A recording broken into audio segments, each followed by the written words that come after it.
like war. We like war. We're a warlike people. We like war because we're good at it. And you know why we're good at it? Because we get a lot of practice. This country's only 200 years old, and already we've had 10 major wars. We average a major war every 20 years in this country, so we're good at it. And it's a good thing we are. We're not very good at anything else anymore. Huh? Can't build a decent car, can't make a TV set or a VCR worth a fuck. Got no steel industry left, can't educate our young people, can't get health care to our old people, but we can bomb the shit out of your country, all right? Especially if your country is full of brown people. That's our new job in the world, bombing brown people. Iraq, Panama, Grenada, Libya, you got some brown people in your country, tell them to watch the fuck out, or we'll goddamn bomb them.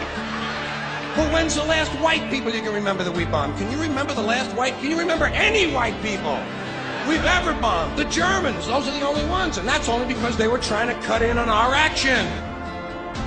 They wanted to dominate the world. Bullshit, that's our fucking job!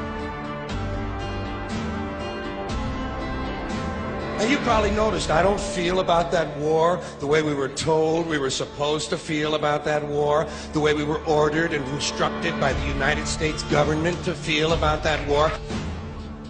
My mind doesn't work that way. I got this real moron thing I do, it's called thinking. And I'm not a very good American because I like to form my own opinions. I don't just roll over when I'm told to. Sad to say, most Americans just roll over on command. Not me.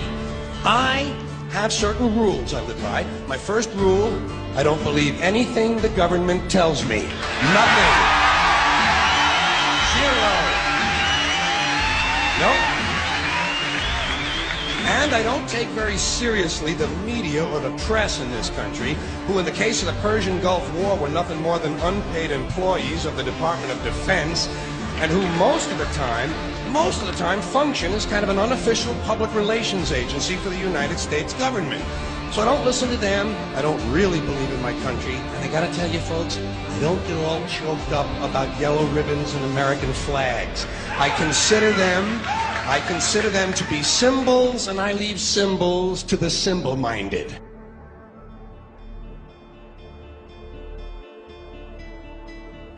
I'm talking about the fact that a war is rich old men protecting their property by sending middle-class and lower-class young men off to die. Forget these foolish elections. The owners of this country don't care about the poor in general. Owners of this country, what are we going... What, is this Karl Marx talking to me? The owners of this country are the voters of this country. You're wrong about that, my friend. Aren't the owners of this country the voters in this country who elected George Bush? No, they're not. Listen, politics, these elections are a charade. It is a charade. Okay. It is, they are meant to... Well, I'll tell you, listen, just listen for a minute. Learn a little something. The elections and politicians are in place in order to give Americans the illusion that they have freedom of choice. You don't really have choice in this country.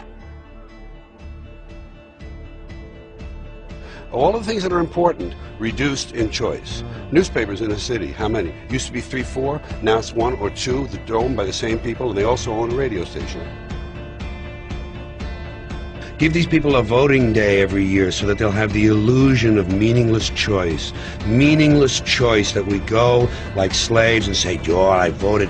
The limits of debate in this country are established before the debate even begins, and everyone else is marginalized and made to seem either to be communists or some sort of disloyal person. A kook, there's a word, and now it's conspiracy. Say they've made that something that should not be even entertained for a minute. That powerful people might get together and have a plan. Doesn't happen. You're a kook. You're a conspiracy buff. Conspiracy buff.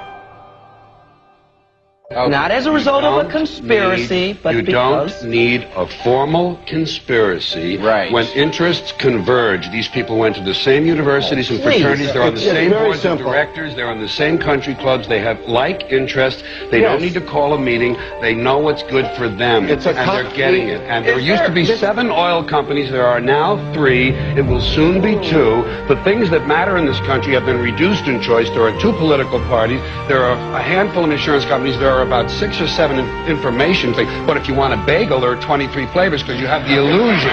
You have the illusion of choice. Right. You don't get the real important choice. There's no freedom of